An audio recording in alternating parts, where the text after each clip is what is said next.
નમસ્કાર, ગ્રાઉન્ડ રિપોર્ટમાં આપનું સ્વાગત છે. હું છું આપની સાથે સંધ્યા. અંબાલાલ પટેલ હવે નહીં કરે હવામાનની આગાહી. જી હા, આપે સાચું સાંભળ્યું. આવું અમે નહીં પરંતુ કાકા ખુદ કહી રહ્યા છે કે જ્યાં સુધી સરકાર તેમને સપોર્ટ નહીં કરે ત્યાં સુધી તેઓ વરસાદ, ગરમી, ઠંડી કે વાવાઝોડા લક્ષી કોઈ પણ પ્રકારની આગાહી કરવાનું ટાળશે. પણ કેમ? ચાલો જાણીએ આખો વિવાદ.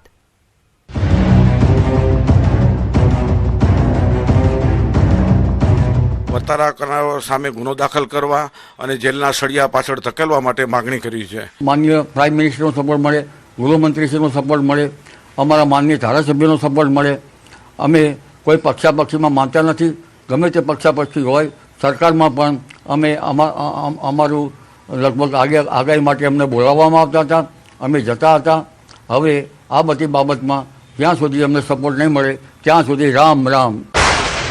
ફરી જયંત પંડ્યાએ કર્યો આગાહીકારોનો વિરોધ. પંડ્યાએ કહ્યું, આગાહીકારોને કરો જેલ ભેગા. તો અંબાલાલે આપ્યો બરાબરનો જવાબ. સરકાર અને યુનિવર્સિટીઓ પણ કરે છે આગાહીકારોની સરાહના. વિજ્ઞાન જાથાના સંસ્થાપક જયંત પંડ્યાએ હવે ભુવા જાગરિયાઓનો વિરોધ કરવાનું પડતું મૂકી આગાહીકારોનો વિરોધ કરવાનું શરૂ કર્યું છે. હજુ 1 મહિના પહેલા જ આ મુદ્દે વિરોધ કર્યા બાદ, અંબાલાલ પટેલને ચેલેન્જ આપ્યા બાદ પણ જયંત પંડ્યા શાંત ન બેઠા. ફરી ખેડૂતોનું નામ લઈ ગુજરાતના તમામ આગાહીકારોને પંડ્યાએ એક ત્રાજવે તોલી દીધા ને કહ્યું કે આગાહીકારો કોઈ પણ સાધનો વગર આગાહી કરે છે. તમામ આગાહી ખોટી પડે છે. જુલાઈ મધ્ય સુધીની આગાહી પણ ખોટી પડી. રાજ્યના 60 તાલુકામાં વરસાદ પડ્યો નથી, જેથી ખેડૂતોને નુકસાન થયું છે અને જવાબદાર છે આ તમામ આગાહીકારો. જયંત પંડ્યાનું કહેવું છે કે પ્રાચીન કાળમાં ઋતુચક્રમાં પર્યાવરણ, પ્રદૂષણ, કુદરતી પ્રાકૃતિક નિયમોનું માનવી પાલન કરતો હતો. ત્યારે ઉપકરણો ન હોવાના કારણે અનુભવના આધારે વર્તારા કરતા. પણ આજે વિજ્ઞાનના જમાનામાં આ કરવું મૂર્ખામી છે. આગાહીકારો વારંવાર તારીખો બદલે છે, માટે ખેડૂતોને સમજ નથી પડતી કે શું કરવું, ક્યારે વાવેતર કરવું ને કયું વાવેતર કરવું.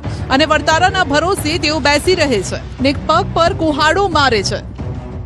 સમગ્ર રાજ્યમાં વાવણી થઈ નથી, 60 તાલુકામાં વરસાદ પડ્યો નથી, પાણીની ગંભીર સમસ્યા ઊભી થઈ છે.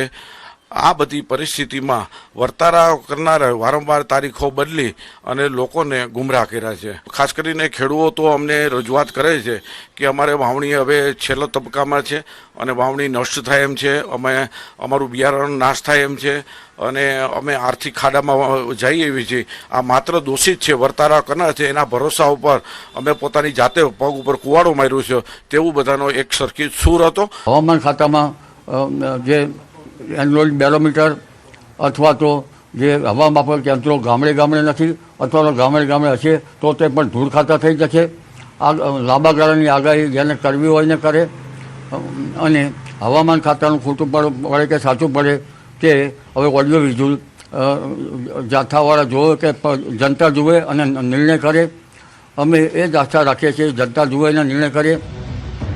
જયંતભાઈના વિરોધ બાદ એક ચર્ચાએ જોર પકડ્યું કે આખરે આ વરસાદનો વર્તારો અને વૈજ્ઞાનિક પદ્ધતિથી જે પ્રિડિક્શન કરવામાં આવે છે તે કઈ રીતે થાય છે, તો એ પણ જાણી લો. હવામાનની આગાહીનું વિજ્ઞાન એટલે હવામાન શાસ્ત્ર. બીજી તરફ દેશી પદ્ધતિથી ખેડૂતો સદીઓથી પ્રાચીન વર્ષા વિજ્ઞાનથી તારણ કાઢતા આવ્યા છે. વૈજ્ઞાનિક પદ્ધતિની વાત કરીએ તો ભૌતિકશાસ્ત્ર, ગણિત અને વાતાવરણના સતત અવલોકન પર તે આધાર રાખે છે. જ્યારે કે દેશી પદ્ધતિ પ્રકૃતિ, પશુ પક્ષીઓના વર્તન પરથી વર્તારો કાઢવામાં આવે છે. પરંપરાગત રીત રિવાજો, લોકવાયકા, નક્ષત્ર પર તે આધારિત હોય છે. જ્યારે કે વૈજ્ઞાનિક પદ્ધતિની વાત કરીએ તો વરસાદની આગાહી માટે હવાના દબાણ, પવનની ગતિ, ભેજના પ્રમાણ પર આધાર રાખતા હોય છે. આધુનિક પદ્ધતિઓ આંકડાકીય મોડલનો પણ ઉપયોગ કરે છે. ઉપગ્રહો સહિતના સાધનોથી વાદળ, તાપમાન વગેરેનું મોનિટરિંગ પણ કરવામાં આવે છે. જ્યારે કે દેશી પદ્ધતિમાં રોહિણીમાં ગરમી પડે તો ચોમાસું સારું રહે તેવી માન્યતા છે. આદ્રા, પુનર્વસુ, પુષ્ય વગેરે નક્ષત્રોમાં વાવણી અને વરસાદની સ્થિતિનો અંદાજ પણ આવે છે. તો કીડીઓ ઈંડા લઈને ઊંચે ચડતી દેખાય તો વરસાદના આગમનની માન્યતા છે તેવું માનવામાં આવતું હોય છે. જ્યારે કે વૈજ્ઞાનિક પદ્ધતિની વાત કરીએ તો રડાર સિસ્ટમથી વાદળોની ઘનતા, તીવ્રતાને માપીને વરસાદના માપનો અંદાજો કઢાતો હોય છે. ઐતિહાસિક ડેટા અને વર્તમાન પરિસ્થિતિની તુલના સાથે તારણ કરાય છે અને તમામ પરિણામોને માપવા તુલના કરવા કમ્પ્યુટરનો પણ ઉપયોગ થતો હોય છે. જ્યારે કે દેશી પદ્ધતિની વાત કરીએ તો પશુ પક્ષીઓની ચેષ્ટાના આધારે આ પ્રકારના વર્તારા કઢાતા હોય છે. ધારો કે ચાતક પક્ષી આકાશ તરફ જુએ તો સારા વરસાદની માન્યતા છે તેવું માનવામાં આવે છે. જયંત પંડ્યાના વિરોધ બાદ ગામે ગામથી આગાહીકારોની પડખે ખેડૂતોનો અવાજ પણ આવી રહ્યો છે. ત્યારે જૂનાગઢના ખેડૂતો શું કહી રહ્યા છે એ સાંભળો. આગાહીકારોએ કોઈ ગુનો નથી કર્યો. જૂનાગઢના ઝાંઝડાના ખેડૂતોએ કહ્યું કે કુદરત સામે કોઈનું ચાલતું નથી અને વરસાદ 1-2 દિવસ મોડો પડે તો તેનો અર્થ આગાહી ખોટી પડી તેવું માનવું ન જોઈએ. માટે જયંતભાઈ તેમનું કામ કરે અને આગાહીકારોને તેમનું કામ કરવા દે તો સારું.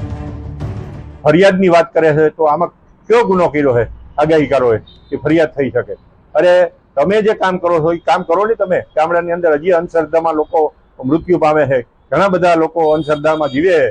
એને કાઢવાના કેમ બહાર, અંધશ્રદ્ધા કેમ ન ફેલાય, એ તમારે કામ કરવાનું છે. તો એ નથી કરવું અને આ હાઇલાઇટ થવા માટે આવી બધી વાતો કરે છે એ યોગ્ય નથી.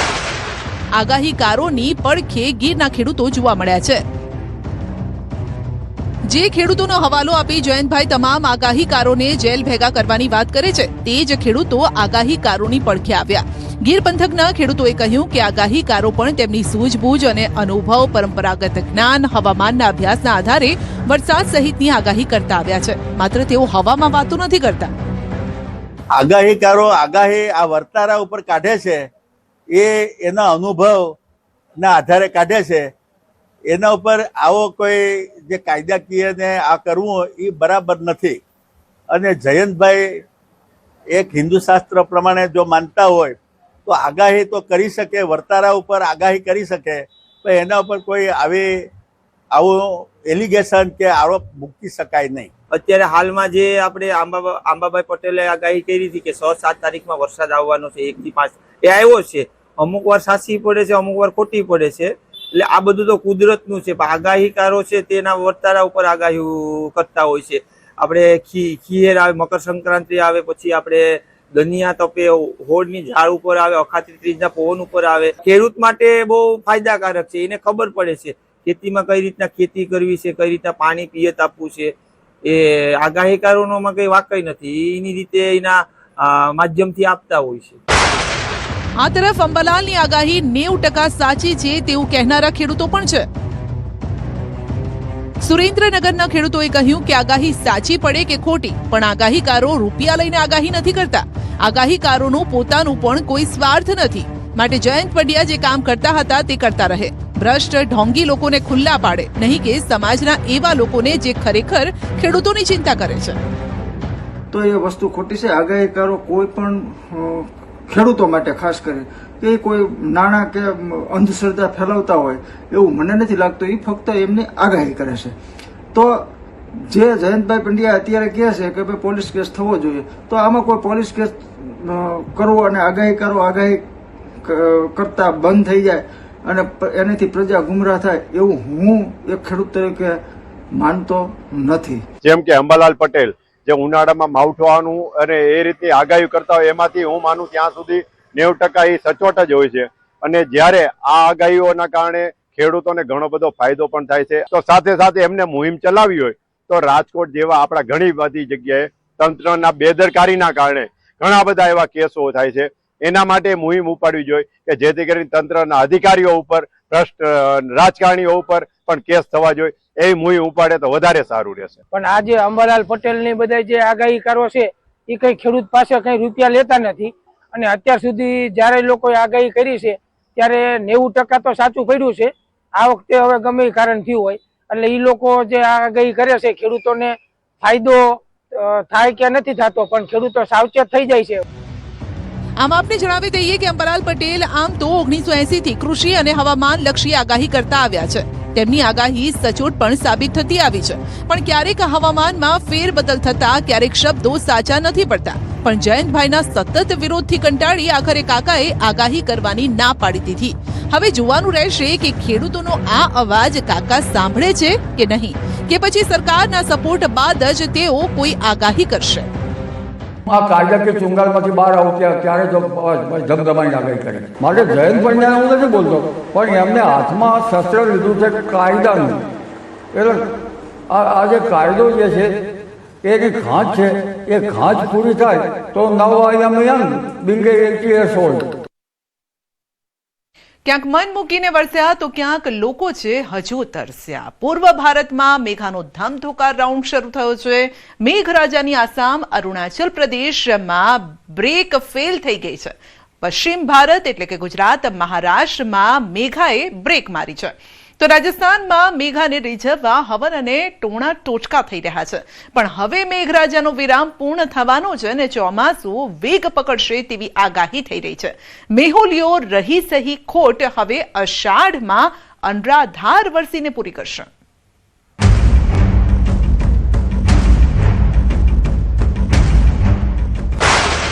પશ્ચિમ ભારતમાં ચોમાસાને બ્રેક. પૂર્વ ભારતમાં પાણીનો પ્રચંડ પ્રહાર. ગુજરાતમાં હવે ક્યારથી વેગ પકડશે ચોમાસું. બીજી એક સિસ્ટમ તારીખ 17-18માં બંગાળ ઉપસાગરમાં બનવાની શક્યતા રહે છે, જેની અસર ગુજરાતના ભાગો તરફ થવાની શક્યતા છે. જેના કારણે લગભગ ઉત્તર ગુજરાતના ભાગો, મહેસાણાના ભાગો, આ ઉપરાંત લગભગ બનાસકાંઠાના ભાગો, સાબરકાંઠાના ભાગો, અરવલ્લીના ભાગોમાં પણ વરસાદ થવાની શક્યતા છે. પંચમહાલના કેટલાક ભાગોમાં પણ વરસાદ થવાની શક્યતા રહે છે. કોઈ ભાગમાં ભારે વરસાદ થવાની શક્યતા રહેશે. વડોદરાના ભાગો, મધ્ય ગુજરાતના ભાગો અને મહીસાગરના ભાગોમાં પણ વરસાદ થવાની શક્યતા રહેશે. તાપીના ભાગોમાં પણ વરસાદ થવાની શક્યતા રહેશે. કોઈ ભાગમાં ભારે વરસાદ થવાની શક્યતા રહેશે. તારીખ 17 થી 23માં જુદા જુદા ભાગમાં વરસાદ થવાની શક્યતા રહેશે. અષાઢ માસના શુક્લ પક્ષમાં એટલે પ્રથમ પખવાડિયામાં બાકી રહી ગયેલા કચ્છ, ઉત્તર ગુજરાત, મધ્ય ગુજરાતના ભાગો અને સૌરાષ્ટ્ર અને પૂર્વ ગુજરાતના ભાગોમાં પણ સારો વરસાદ થઈ જવાની શક્યતા રહેલી છે. સેટેલાઇટ ઇમેજમાં ગાઢ વાદળો દેખાયા. દેશમાં મેઘરાજાના અલગ અલગ મિજાજના દર્શન થઈ રહ્યા છે. પશ્ચિમ ભારતમાં મેઘાએ ધડબડાટી બોલાવ્યા બાદ હવે પૂરો ખાધો. બીજી તરફ પૂર્વ ભારતમાં મેઘો ધોધમાર વરસી રહ્યો છે. પૂર્વ ભારતમાં આફતના પાણી ફરી વળ્યા છે.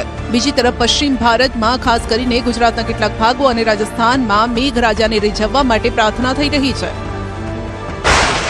તો આસામમાં આપ ફાટ્યું.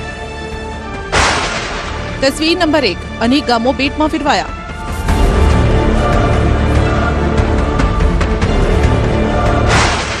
તસવીર નંબર 2. કારના શોરૂમમાં તરતી ગાડીઓ.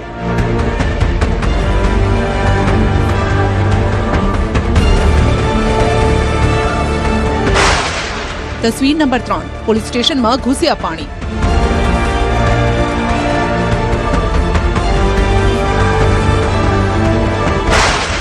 તસવીર નંબર 4. યુનિવર્સિટીમાં જળબંબાકાર.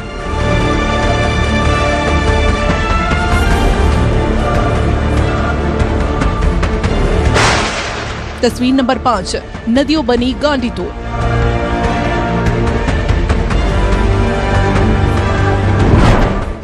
જોઈ લો જળ તાંડવની એક તસવીરો. આસામમાં સતત થઈ રહેલો વરસાદ અને પૂર માણસની જિંદગી પર કહેર બનીને ત્રાટક્યો છે. લોકો અનેક મુશ્કેલીમાં છે. મુશ્કેલીમાંથી બહાર આવવાના પ્રયત્ન થઈ રહ્યા છે. બીજી તરફ આફત મોં ફાડીને ઊભી છે. અહીં વરસાદનો અર્થ માત્ર ને માત્ર બરબાદી છે. અહીં જિંદગીનો અર્થ પૂર સામે ઝઝૂમવું છે. ખેતરો, ખોફ અને તબાહીની આ તસવીરો છે. આસામમાં પૂર કોઈ નવાઈની વાત નથી, પરંતુ આ વર્ષે લોકોને નવાઈ એટલા માટે લાગી કેમ કે જુલાઈમાં જળ તાંડવ ચરમસીમાએ પહોંચ્યું છે. ધેમાજીમાં અનેક ગામો બેટમાં ફેરવાયા. ચોમાસું શરૂ થયું નથી કે ફરવા માંડી છે બોટો. ધેમાજીમાં પૂરથી અનેક ગામો બેટમાં ફેરવાયા. કાચા મકાનોને નુકસાન પહોંચ્યું. ખેતીની જમીન પાણીમાં ગરકાવ થઈ ગઈ. લોકોને અવર જવર માટે બસ અને બોટ જ હવે એક સહારો છે. ધેમાજીમાં કુલ 1367 લોકો પૂરથી અસરગ્રસ્ત થયા છે, જેમનું સ્થળાંતર કરવામાં આવ્યું. અસરગ્રસ્ત વિસ્તારોમાં તંત્ર સીધી નજર રાખી રહ્યું છે. કાર શોરૂમમાં અનેક વાહનોની જળ સમાધિ. 1, 2 નહીં, 5, 10 નહીં, પરંતુ સેંકડો ગાડીઓ પાણીમાં ડૂબેલી છે. આસામથી આવેલા ડ્રોનના દ્રશ્યો વરસાદી તાંડવથી નુકસાનીનો ચિતાર આપી રહ્યા છે. કારના શોરૂમની કાર્સ ગોડાઉનની અંદર પાર્ક કરેલી છે અને એટલો બધો વરસાદ વરસ્યો કે કાર પાણીમાં તરતી દેખાઈ રહી છે. નવી નક્કોર કારોને પાણીએ ભારે નુકસાન પહોંચાડ્યું. કારના શોરૂમમાં માલિકને કરોડો રૂપિયાનો ફટકો છે. એક જ ઝાટકે વરસાદે ભારે નુકસાન પહોંચાડ્યું છે. પોલીસ સ્ટેશન બેટમાં ફેરવાયું. જેમના શિરે લોકોના સંકટના સાથી બનવાની જવાબદારી છે, હવે તેમના હાલ જોઈ લો. ખાખી વર્દીધારીઓને પણ જળ સંકટે ઘેરી લીધા. ભારે વરસાદના કારણે કામરૂપ ગીતાનગર પોલીસ સ્ટેશનની અંદર વરસાદી પાણીએ કબજો જમાવી દીધો. પોલીસ સ્ટેશન પરિસરની અંદર અને બહાર પાણીનો કબજો છે. પોલીસવાળા આ પાણીને લઈ ફરિયાદ કરે તો કોને કરે? યુનિવર્સિટી બની ગઈ સ્વિમિંગ પુલ. વિદ્યાર્થીઓ માછલી પકડતા જોવા મળ્યા. ગુવાહાટી યુનિવર્સિટીનો નજારો પણ જોઈ લો, જ્યાં બસ ચારે બાજુ પાણી જ પાણી છે. ક્લાસરૂમ હોય કે હોસ્ટેલના રૂમ, વિદ્યાર્થીઓની દરેક જગ્યાએ પાણીની હાજરી છે. હોસ્ટેલના રૂમની બહાર પાણીનો ભારે જમાવડો થઈ જતા કેટલાક વિદ્યાર્થીઓ હોસ્ટેલના રૂમમાં ફસાઈ ગયા. યુનિવર્સિટી પરિસર પાણી થઈ ગયું અને કેટલાક વિદ્યાર્થીઓ પોતાનું ટુ વ્હીલર સહી સલામત રાખતા નજરે પડ્યા. કેટલાક વિદ્યાર્થીઓ હોસ્ટેલમાં પાણી આવતા માછલી પકડતા જોવા મળ્યા. રસ્તાઓ બન્યા જળબંબાકાર. સદગામમાં નરેંગી આર્મી કન્ટોનમેન્ટ વિસ્તારના દ્રશ્યો જોઈ લો. રસ્તા પર પાણી જ પાણી છે. કેટલાય વાહન ચાલકો વરસાદી પાણીમાં ફસાયા છે. પૂરના પાણીમાં કેટલાય ટુ વ્હીલર પાણી ભરાવાના કારણે ખરાબ થયા છે. પાણી રોકવા માટે કેટલાય વૃક્ષોને કાપીને રસ્તાના કિનારે મૂકવામાં આવ્યા. પાણી ભરાવાના કારણે લોકોને ભારે હાલાકીનો સામનો કરવો પડી રહ્યો છે. જોરાબાદમાં પણ કૃત્રિમ પૂર આવ્યું. અહીં ઓવરબ્રિજના કારણે પાણીના નિકાલની યોગ્ય વ્યવસ્થા ન કરવામાં આવતા રસ્તાઓ જળબંબાકાર જોવા મળ્યા. ઓવરબ્રિજની બાજુમાં રસ્તા પર નદી વહેતી હોય તેવા દ્રશ્યો છે. કેટલાય વાહન ચાલકો આ પાણીમાં ફસાઈ ગયા. માંડ ભારે જહેમત બાદ તેમનો આ પાણીથી છુટકારો થયો. લખીમપુરમાં પણ મેઘ તાંડવથી હાહાકાર છે. સવારે 6 વાગે તો પાણીનું સ્તર એટલું વધી ગયું કે કેટલાય ગામો જળબંબાકાર થઈ ગયા. ઘર, ખેતર, રસ્તા બધું ડૂબી ગયું. ઘરની બહાર બાંધેલા પશુઓ પાણીમાં તણાયા. પાણીનું સ્તર અચાનક જ વધ્યું, જેના કારણે પશુ માલિકોને પાલતુ પશુઓ બચાવવાનો સમય ન મળ્યો. હજુ પણ ઉપરવાસમાં વરસાદના કારણે નદીના જળસ્તરમાં સતત વધારો થઈ રહ્યો છે. पूरा अच्छा बकरी लेके गया और डुक्कर लेके गया और वो गाय भी एक दो ऐसे लेके गया. अचानक आ गया. कितने आदमी हो यहाँ में? या तो बोले तो बहुत थे. अभी गंदी किया नहीं, गंदी करेगा तो 150 ऐसा होगा.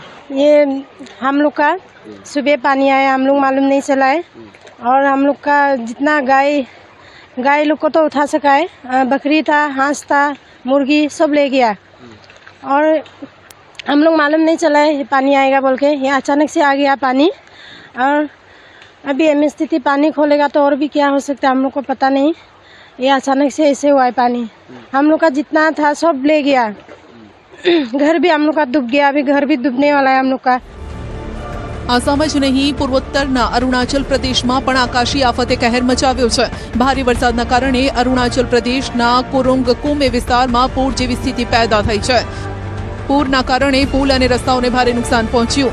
પુરી ડામીનને જોડતો પુલ પાણીમાં તણાઈ ગયો. પાગમ ગામને જોડતો પુલ પણ પાણીમાં ગરકાવ થઈ ગયો. પૂરના કારણે જનજીવન પ્રભાવિત થયું.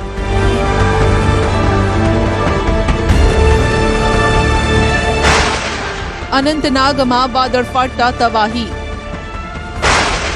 પહલગામમાં હોટેલમાં ફસાયા લોકો. પર્વતીય પ્રદેશોમાં પણ મુશળધાર વરસાદના કારણે હાહાકાર છે.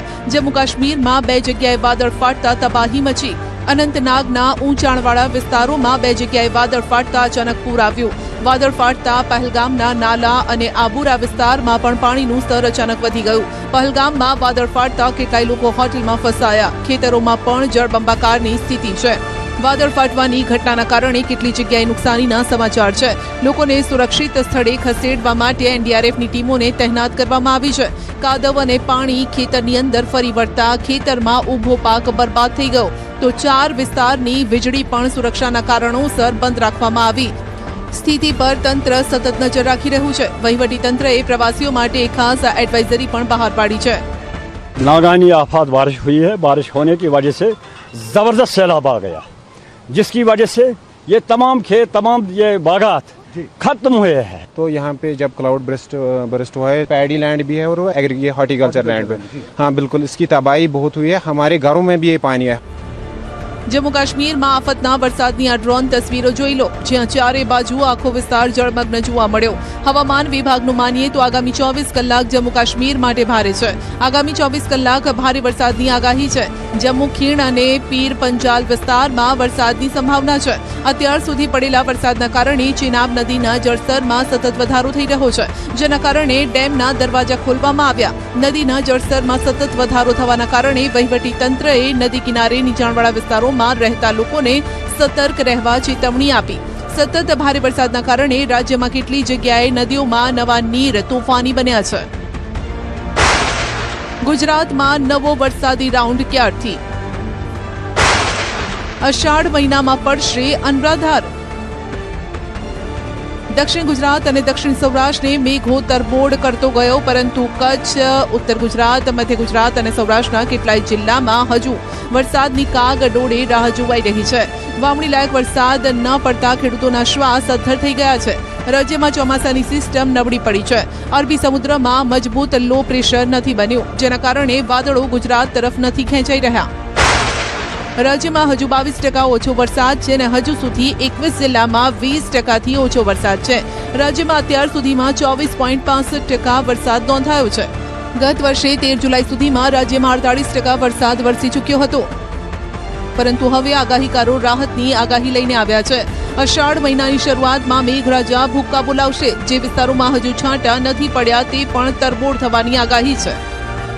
બીજી એક સિસ્ટમ તારીખ 17-18માં બંગાળ ઉપસાગરમાં બનવાની શક્યતા રહે છે, જેની અસર ગુજરાતના ભાગો તરફ થવાની શક્યતા રહે છે.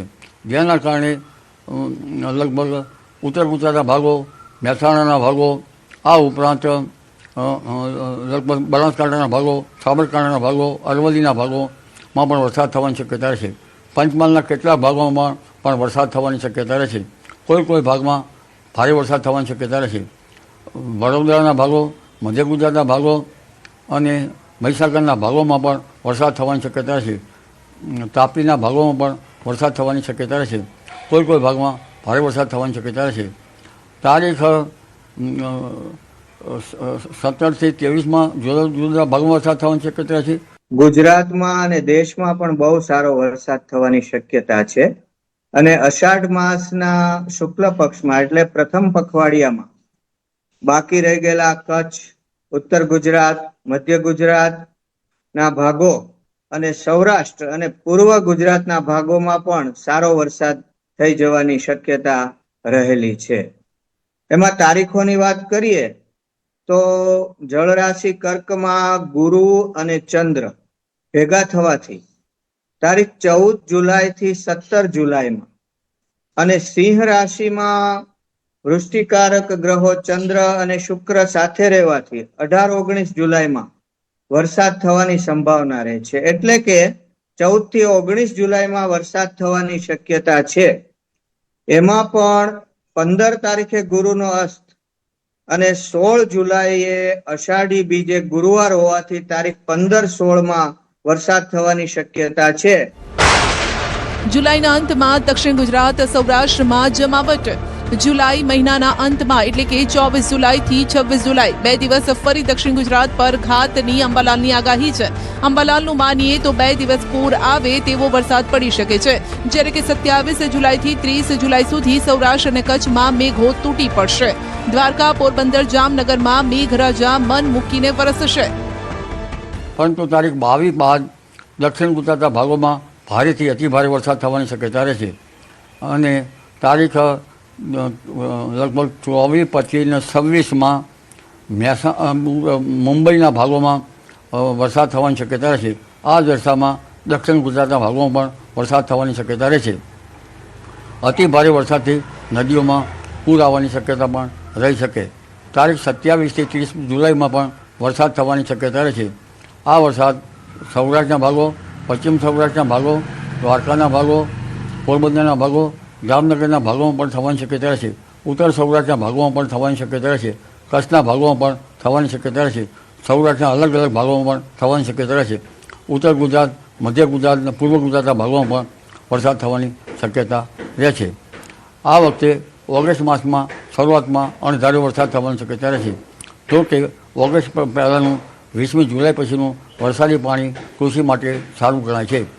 એટલે અગાઉ તારીખ 7-8માં પુનર્વસુ નક્ષત્રમાં વરસાદ સારો થયો હોય તો પછી 20મી જુલાઈ પછી પુષ્ય નક્ષત્રમાં સારો થાય.